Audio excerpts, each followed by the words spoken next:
Hello বন্ধুরা, আমি দীপ আর তোমরা শুনছো ভূতবং, ভূতের রাজ্যের সকলকে স্বাগত। বন্ধুরা, তোমরা আজ ট্রেনের মধ্যে ঘটে যাওয়া ভৌতিক ঘটনা শুনতে চলেছ। ঘটনাটি ভূতবংয়ের ইমেলে পাঠিয়েছে ব্যান্ডেল থেকে পারমিতা রয়। নৈহাটি ব্যান্ডেল লোকালে পারমিতার সাথে যেই ভৌতিক ঘটনাটি ঘটেছিল সেটি আজ তোমরা শুনতে চলেছ। ঘটনাটি শোনার আগে বন্ধুরা, তোমরা এখনো পর্যন্ত যারা ভূতবং চ্যানেলটিকে সাবস্ক্রাইব করোনি তারা সাবস্ক্রাইব করে দাও।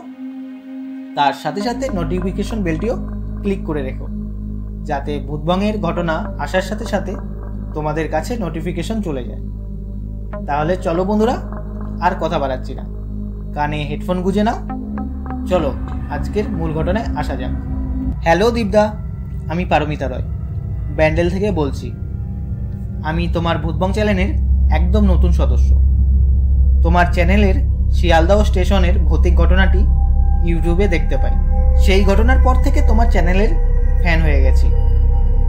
আমার সাথে নৈহাটি ব্যান্ডেল লোকালে একটা ভৌতিক ঘটনা ঘটেছিল, সেটি ভূতবংয়ে শেয়ার করলাম। আশা করি ভূতবংয়ের দর্শকদের এই ঘটনাটি খুব ভয়ের লাগবে। ঘটনাটি ঘটেছিল এই বছর জানুয়ারি মাসে। আমার সাথে এর আগে কখনো ভৌতিক ঘটনা ঘটেনি। এটি ছিল আমার প্রথম ভৌতিক এক্সপিরিয়েন্স। আমি আর আমার ফ্রেন্ড তিয়াশা নৈহাটিতে শপিং করতে যাই। শপিং করার পর নৈহাটির এক বিখ্যাত বিরিয়ানির দোকান থেকে বিরিয়ানি কিনে রাত 9:15 নৈহাটি ব্যান্ডেল লোকাল ধরি। রাত 9টা বেজে গেছে, তার মধ্যে শীতের রাত, ট্রেন একদমই ফাঁকা ছিল। আমি আর তিয়াশা লেডিস কামরায় উঠি। ওই কামরায় আমরা দুজন ছিলাম আর একজন মহিলা ছিল। ট্রেনটা সময় মতো নৈহাটি স্টেশন থেকে ছাড়ে। হুগলি ঘাট স্টেশন আসার পর তিয়াশা আর ওই মহিলা নেমে যায়। ওই কামরায় আমি একা হয়ে যাই। যখন ট্রেন হুগলি স্টেশন ছাড়বে, রানিং ট্রেন, ওই রানিং ট্রেনে একজন মহিলা ওঠে। ট্রেনটা এতটাই রানিং ছিল যে কোনো ছেলেও ওই রানিং ট্রেনে উঠতে পারবে না। তো ওই মহিলা কিভাবে উঠলো জানি না। মহিলাটি আমার থেকে অনেকটা দূরে গিয়েই বসলো।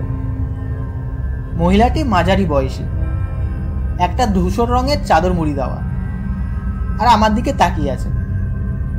আমার একটু আনকমফোর্টেবল ফিল হয়। ট্রেনটা ব্যান্ডেল স্টেশনে ঢোকার কিছুটা আগে সিগন্যাল না থাকার জন্য দাঁড়িয়ে পড়ে। যে জায়গায় দাঁড়ায়, হঠাৎ ওই জায়গা থেকে একটা মহিলার কান্নার আওয়াজ ভেসে আসে। ফাঁকা ট্রেন, আমি আর ওই মহিলা ওই কামরায়। আমার তো একটু ভয় হতে শুরু করে। ওই ভূতের ভয় শুধু না, দিনকাল এমনিতেই ভালো না। কোনো উটকো লোক যদি উঠে পড়ে সেটারও ভয় ছিল।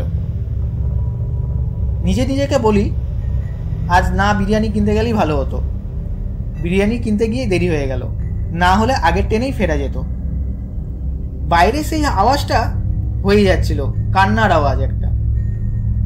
5 মিনিটের মতো হয়ে যায়, ট্রেন ছাড়ে না। হঠাৎ ওই মহিলা নিজের সিট ছেড়ে আমার অপোজিটের সিটে এসে বসে। উনি বসে আছে আর আমার দিকে তাকিয়ে আছে। আমার খুব বিরক্ত লাগে। আমি ওনাকে জিজ্ঞাসা করি, কিছু বলবেন? উনি উত্তর দেয়, ব্যাগে কি খাবার নিয়ে যাচ্ছিস? অনেকটা খনা গলা টাইপের। আমি বলি, হ্যাঁ, কেন? উনি বলে, আমার খুব খিদে পেয়েছে, খাবারটা আমাকে দে। আমি বলি, না, খাবারটা দেওয়া যাবে না। এই বলে আমি ব্যাগ থেকে 20 টাকা বের করে ওনাকে দিই। উনি কিছুতেই নেবে না। উনি বলে, খাবারটা আমাকে দে। আমি বলি, আজব মহিলা তো আপনি, টাকা নেন, কিছু খেয়ে নেবেন। উনি টাকা কিছুতেই নেবে না। আমি আর কথা বাড়াই না। 10 মিনিটের মতো ওখানে ট্রেনটা দাঁড়ানো ছিল।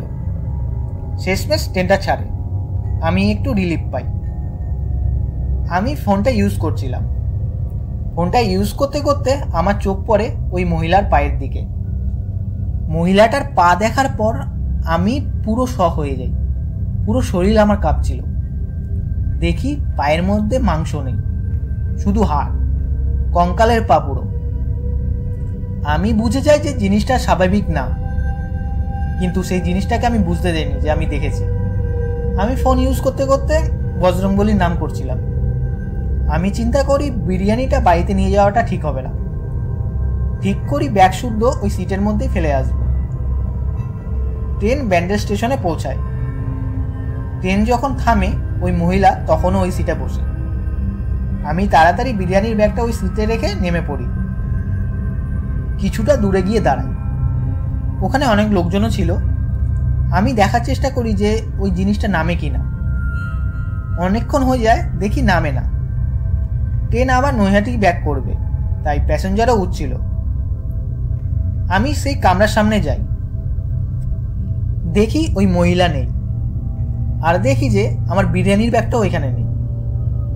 আমি চিন্তা করি এটা আমার সাথে আজকে কি ঘটলো। এই ভাবতে ভাবতে আমি ঠিক করি না আর দেরি করা যাবে না, অনেক রাত হয়ে গেছে, এবার বাড়ি যাই। ব্রিজে উঠি, 1 নম্বর প্ল্যাটফর্মের দিকে যাই। সিঁড়ি দিয়ে যেই 1 নম্বর প্ল্যাটফর্মে নামতে যাব, দেখি সেই মহিলা সিঁড়ির রেলিংয়ের মধ্যে বসে আর আমার দিকে তাকিয়ে হাসছে। তখন দেখি সেই মহিলার কঙ্কাল পাও নেই, মানে কোনো পাই নেই। ওই দেখে আমি দৌড়ে পেছনে ব্যাক করি। 2জন লোক আসছিল। আমাকে দেখে বলে, কি হলো দিদি, এইভাবে দৌড়াচ্ছেন কেন, কিছু হয়েছে? আমি বলি, দেখুন না, একটা জিনিস আমার পিছু নিয়েছে। তখন লোকগুলো বলে, কোথায়, চলুন তো দেখি। তখন গিয়ে দেখি ওখানে আর কেউ নেই। দেখি আমার বিরিয়ানির ব্যাগটা সিঁড়ির মধ্যে পড়ে, আর বিরিয়ানি ছড়ানো ছেটানো, মাংসের হাড়গুলো পড়ে। আমি নার্ভাস হয়ে যাই, আরও লোকজনও জড়সড়ো হয়ে যায়। সবাই আমাকে জিজ্ঞাসা করে। আমি তারপরে বলি যে আমার সাথে যা যা ঘটেছে ট্রেনের মধ্যে। তারপর সবাই আমাকে বলে, দিদি আপনি একা বাড়ি যেয়েন না, বাড়ির কাউকে ডাকেন। তারপর আমি বাবাকে ফোন করি, বাবা আমাকে নিতে আসে। বাড়ি গিয়ে সব ঘটনা বলি। মা তো খুব রেগে যায়। মা বলে, এত রাত হয়ে গেছে, বাড়ি আসার নাম নেই, আর তোকে বেরাতেই দেবো না রাত করে। অনেক বকা খাই সেদিন। তিয়াশা ফোন করে। তিয়াশা বলে, কিরে এখনো পৌঁছাসনি, ফোন করলি না যে? আমি তারপর তিয়াশাকে সব ঘটনা বলি, যা যা ঘটেছে। আমি তিয়াশাকে বলি, আচ্ছা তুই যে হুগলিঘাট স্টেশনে নামলি, তখন কোনো মহিলাকে রানিং ট্রেনে উঠতে দেখেছিলিস? তিয়াশা বলে, না তো, কোনো মহিলাই উঠেনি। তখন আমরা আলোচনা করি, মানে আমাদের ধারণা হয় আমাকে একা পেয়ে ওই জিনিসটা ওই খাবারের লোভে ট্রেনের মধ্যে উঠেছিল। এই ঘটনার পর 2 দিন আমার খুব জ্বর ছিল, তারপর ঠিক হয়ে যায়। এই ঘটনা থেকে আমি একটা শিক্ষা পাই, সেটা হলো রাতের ট্রেনে লেডিস কামরাতে উঠতেই লাগবে এমন কোনো ব্যাপার নেই। রাতে লেডিসে অত প্যাসেঞ্জারও ওঠে না, ফাঁকাই থাকে বলতে গেলে। যে কামরাতে প্যাসেঞ্জার বেশি থাকবে সেই কামরাতেই ওঠা উচিত। দীপদা, এই ছিল ঘটনা। ঘটনাটি যদি ভূতবঙ্গে পড়ে শোনাও তাহলে খুব খুশি হব। তাহলে বন্ধুরা, পারমিতার সাথে ঘটে যাওয়া ভৌতিক ঘটনাটি কেমন লাগলো কমেন্ট করে জানিও, আর লাইক করে দিও। আর এই ঘটনা থেকে আমিও একটা শিক্ষা পাই যে রাত করে ট্রেনে বা বাসে যাই বলো না কেন, কোনো খাবার দাবার নিয়ে আসাও ঠিক না। হ্যাঁ, আমরা আনি, উপায় নেই, বাধ্য হয়েই আনি, কিন্তু এটা ঠিক না। তো তোমাদের কি মতামত কমেন্ট করে জানিও এই ব্যাপারে।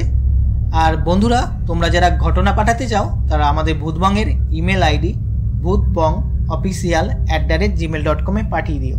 তাহলে বন্ধুরা, আজকের মতো এইটুকুই। Tata, by.